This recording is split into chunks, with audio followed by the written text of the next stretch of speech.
Hare Krishna.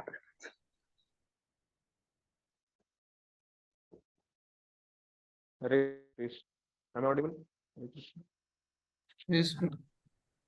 Thank you. We will start our Srimad Bhagavatam session after the short kirtan. Jai Radha Madhava Kunja Bihari Gopi Janavallabha Girivaradhari Yashodhanandana Vrajajana Ranjana Yamuna Tiravan Chari Jaya Radha Madhava Kunja Bihari Hare Krishna Hare Krishna Krishna Krishna Hare Hare Hare Rama Hare Rama Rama Rama Hare Hare Jaya Prabhupada Jaya Prabhupada Prabhupada Jaya Prabhupada Jaya Guru Deva Jaya Guru Deva Guru Deva Jaya Guru Deva Nitai Gaura Hari Bol Hari Bol Hari Bol Hari Bol. Hare Krishna. Om Namo Bhagavate Vasudevaya. Om Namo Bhagavate Vasudevaya. Om Namo Bhagavate Vasudevaya. Om Narayanam Namaskrityam Naram Chaiva Narottamam Devim Saraswatim Vyasam Tato Jayamutirahet Nashtaprayeshu Abhadreshu Nityam Bhagavatasya Bhagavati Ruttama Shloke Bhakti Bhavati Naishtiki. So 1, chapter 10 and text 29. So I'll read that. Ya Virya Sulkena Hrita Swayamvare Pramadhya Chadhya Pramukhan Hi Sushminah Pradyumna Sambhamba Sudhadhayo Para Yascha Hrita Bhaumavate Sahasrasana. Translation and purport given by Srila Vedanta Swami Srila Prabhupada. Srila Prabhupada Ki Jai. Translation. The children of these ladies are Pradyumna, Sambha, Amba, etc. Ladies like Rukmini, Satyabhama, and Jambavati were forcibly taken away by him from their Swayamvara ceremonies after he defeated many powerful kings headed by Shishupala, and other ladies were also forcibly taken away by him after he killed Bhaumasura and thousands of his assistants. All of these ladies are glorious. So purport will go by one by one. Anyway. Jnanatmirandasya jnananjanashalakaya chakshurunmilitam yena tasmai Shri Gurave Namaha. Shri Chaitanya Manobhishtam Stavitam Yena Bhutale Swayam Rupa Katha Mahyam Tadhati Padhantikam. Namo Vishnu Padhaya Krishna Prishtaya Bhutale Srimate Jayapataka Swamin Namine. Namaste Saraswate Damacharya Padhaya Nithai Kripa Pradhaine Gaura Gada Dhamadaya Nagaragrama Dharini. Namo Vishnu Padhaya Krishna Prishtaya Bhutale Srimate Bhakti Vedanta Swamin iti namine. Namaste Saraswate Deve Gauravani Pracharine Nirvishesha Sunyavati Paschat Deshatarine Jaya Sri Krishna Chaitanya Prabhu Nityananda Shri Advaita Gadadhara Shivashadi Gaura Bhakta Vrinda Hare Krishna Krishna Krishna Hare Hare Hare Rama Rama Rama Hare Hare. Yes, Hare Krishna devotees, listen and doing japa for everyone. And now we are moving to Srimad Bhagavatam session and the series of verses. Last 2 weeks we are discussing about Krishna is returning Dwarka and what is happening in Hastinapur for his send-off. So there we are relishing and stuck, like Krishna also stuck there because of their beautiful loving affairs and their reciprocation. The inhabitants of the Hastinapur people and royal queens, they are just coming that flow here. So this sloka is again a significant sloka that the royal queens they're discussing.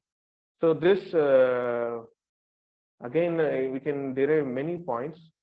So maybe we'll go by one from the text 15 to now we are 29. We are touching.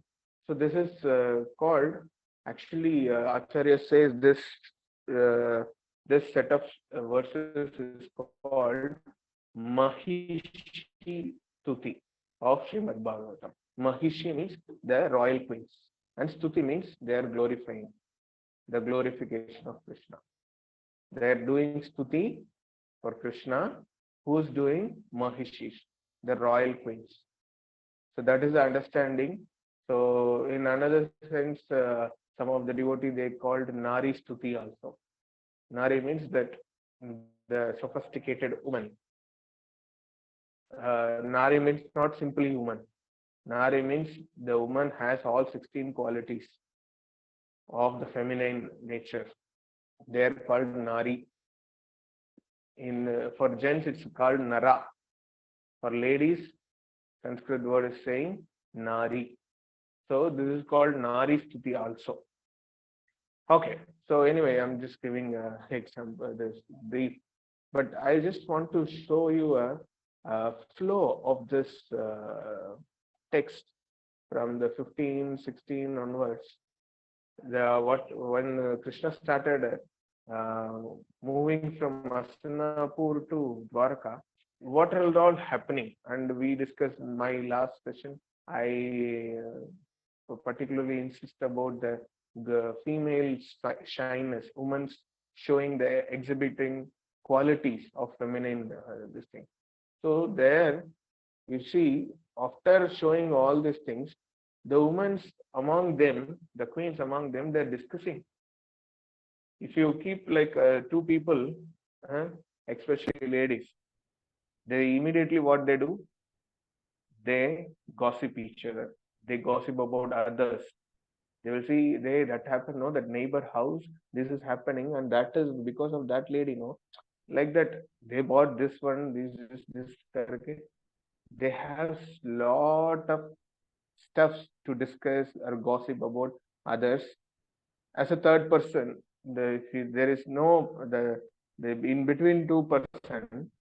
Apart from this 2%, who are all there around their society, around their home, they will start gossiping. This is a woman nature.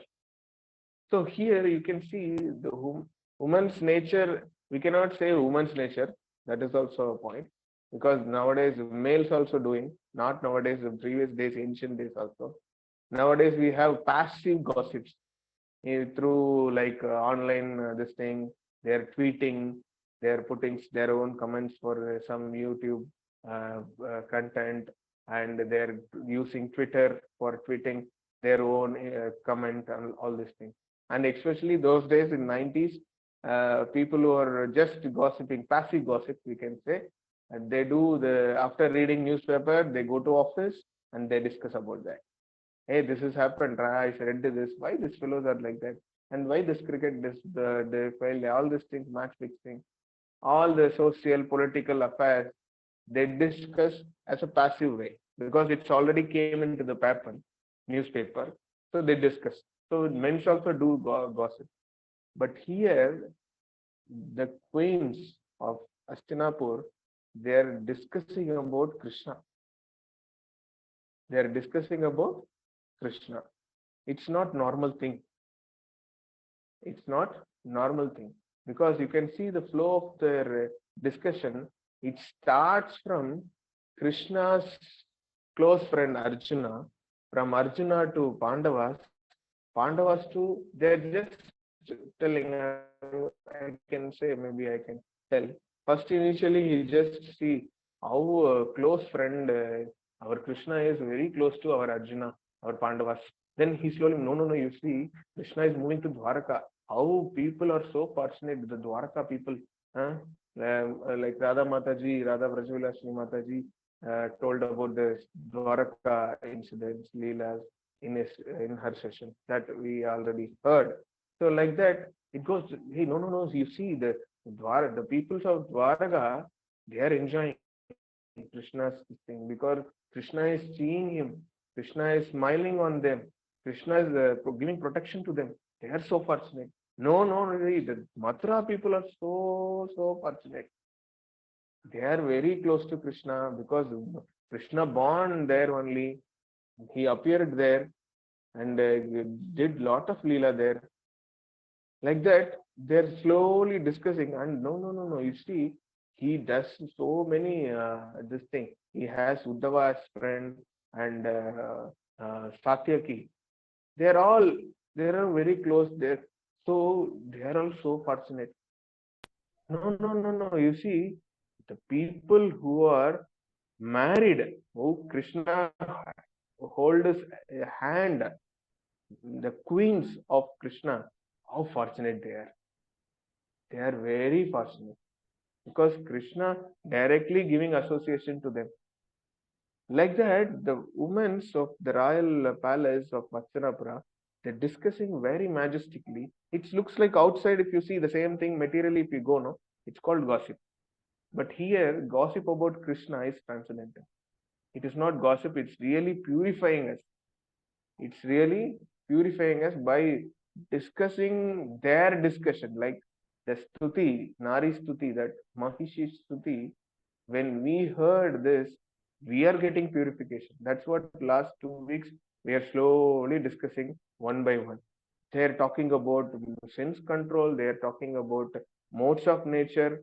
You cannot imagine all normal women, normal females of the inhabitants of actual our normal India people. They don't have this much knowledge nowadays. They have knowledge about the software. They have knowledge about maybe accounts. There are knowledge about things now, the modern so-called knowledge. But they have knowledge about the karma. They have knowledge about modes of nature. They have knowledge about sense control. See, humans are simply, we last session, we discussed humans showing shyness. Oh, they are very simple, innocent. No, they are innocent.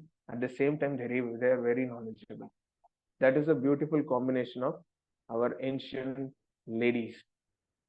So here the flow goes that no. This is now the Krishna's wife are so beautiful.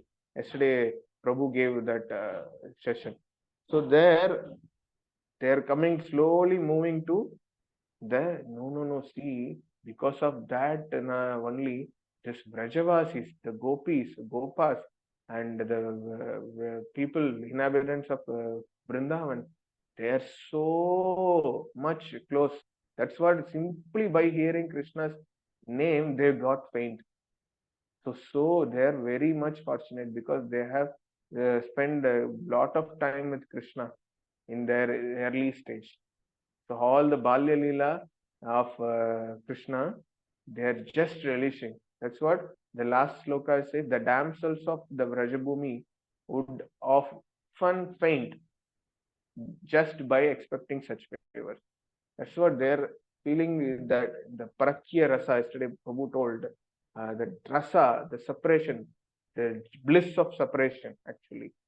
It is actually, there are many technical terms which is given in Bhakti Rasamrita Sindhu and Jaiva Dharma and Sat Sandarbhas. And it's again, it's a go very much detail. We have those books still. His Holiness Bhanaswami Maharaj gave English translation of that. So if time permits, you can read those books also, apart from Prabhupada books. So anyway, we will go to our text today. So here, slowly the ladies of the royal queens of Astinapura, they're telling, no, those ladies, the son, Pradyumna, Samba, Amba, all are very fortunate because they are from Krishna, they are sons of Krishna, they are children of Krishna. Those people are fortunate. So this is going now, they are reaching their sons. And it's not easy. They are all royal queens, which is who are kidnapped by Krishna forcibly. Because Krishna, all the queens, they want to marry Krishna. That is another Leela. But thing is, Krishna did a different type of vivaha. It's called Rakshasa vivaha. So actually, we discussed about this last class. I told, not previous classes. I told we will discuss in detail. But I can give you some glimpse of marriage. There are 8 type of vivahas are there. In that, it's called this Ashura vivaha is there, Prajapati vivaha is there, Daiva vivaha is there, and this Rakshasa vivaha is there. Like that, there are 8 this thing. So each and every vivaha has some significance. Some vivagas is it's for no dowry. It's called Prajapati vivaha. Some vivaha is that you have to give dowry to the girl and you have to marry. Some vivaha, like you have to fight with somebody and showing your virya things, that I am a very manly masculine. With that, you can get the queen. And ultimately the girl has to decide. That's called Swayamvara. The girl will decide, okay, this man will be my husband, my future partner. Those kind of setup was there. That's what Prabhupada is saying in purport. So we'll move to purport now a little bit. So there, purport is saying, Prabhupada is saying, the exceptionally qualified daughters of powerful kings were allowed to make a choice of their own bridegrooms in open competition. And such ceremonies were called as Swayamvara, or selection of bridegroom. So it's like by doing choice of making their own bride. So this is literally different from our modern days understanding. But those days, ladies has complete freedom and they are very wise to choose their husband, future husband. Because they are going to serve after a father, they are going to take their shelter and they are going to serve. So for that, whether the boy is capable or not, as a protector, as a person, as a personality, as a what do you call it? As a devotional aspect, as a spiritual aspect, as a mainly they go for this protection, because women are protected by men those days. Nowadays is everything equal. Those days not like that. So especially the Kshatriya ladies, we can say. So their important this thing is the person who I'm going to marry, that person has be very capable enough to protect me and protect the nation. That is how they choose. So because the Swayamvara was an open competition between the rival and valiant princes, Such princes were invited by the father of the princess, and usually there were regular fights between the invited princely order in sporting spirit. But it so happened that sometimes the brilliant princes were killed in such marriage fighting. That is also happening. While fighting, they might be killed also. So, and the victorious prince was offered the trophy princess for whom so many princes died. So, the person who is winning the sport, they will give you as a gift of that sport the girl, and girl also voluntarily accept that no, this is my husband, he must be the king, he must be the protector, that she voluntarily gives her consent that I'll marry this guy. Like that only this happened. So Prabhupada now is giving that Rukmini, the principal queen of Lord Krishna, was daughter of the King Vidarbha, who wished that his qualified and beautiful daughter be given away to Krishna, Lord Krishna. But her elder brother wanted her to be given away to King Shishupala, who happened to be a cousin of Krishna. So, with the king of Vidarbha, our Rukmini's father, Bhishmaka, he wants to give her daughter to Krishna. But what happened with the elder son of the family, the Rukmi, he wants to give his friend, who's Shishupala, King Shishupala, but he is happened to be a Krishna's cousin. But thing is, Shishupala is demoniac, but Krishna is Supreme Lord. So Rukmini wants Krishna to marry. Bhishmaka wants to give her daughter to Krishna. But what happened? This only Rukmini wants to give her daughter, sister to King Shishupala, who happened. So there was an open competition, and as usual, Krishna emerged successful after harassing Shishupala and other princes by his unrivaled prowess. Rukmini had 10 sons like Pradyumna. So after the fight, what happened? Krishna married Rukmini, and initially Krishna kidnapped Rukmini by the willing of Rukmini, because Rukmini wrote a first love letter ever in this world, material world, and you have to come as a lion among deer, lion among the fox. You come and snatch me from this group of fox, and take me. As a lion, you have to come. Narasimha Sura is writing in this letter. So you have to come as a lion.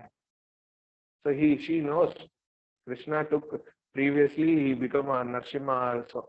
So Rukmini is telling that you come as a lion and take me from this group of fox. So because of her willing wish, Krishna came, and Krishna planning to do a Rakshasa Vivaha, means kidnapping the girl during the big group around the girl, and without any of permission, even the girl permission, girl doesn't know when he will come, when he will take. But what happened? Immediately they kidnap. So that is a wonderful Leela happening there. So yeah, so after this marriage, Rukmani gave her 10 sons. It's like Pradyumna is the first son. Then there were other queens also taken away by Lord Krishna in a similar way. Full description of the beautiful booty of Lord Krishna will be given in the 10th canto. So it is mentioned in the 10th canto. There were 16,100 beautiful girls who are daughters of many kings and were forcibly stolen by Bhaumasura, who were kept them captive the carnal desire. These girls prayed piteously to Lord Krishna and for their deliverance. But the merciful Lord called their fervent prayers, by release them all the fighting and killing Bhaumasura, all these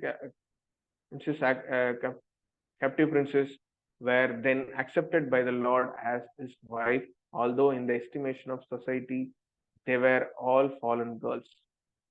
All powerful Lord Krishna accepted the humble prayers of these girls and married them with the adoration of queens. So altogether, Lord Krishna had 16,108 queens at Dwaraka, and each of them begot 10 children. All these children grew up and each had as many children as the father. The aggregate of the family numbered in the millions. So this is the beautiful purport Prabhupada gave, because he wants to insist of how you will keep the girl, and whoever wants to be needs from you protection, you have to give protection if you are a Kshatriya. And Krishna did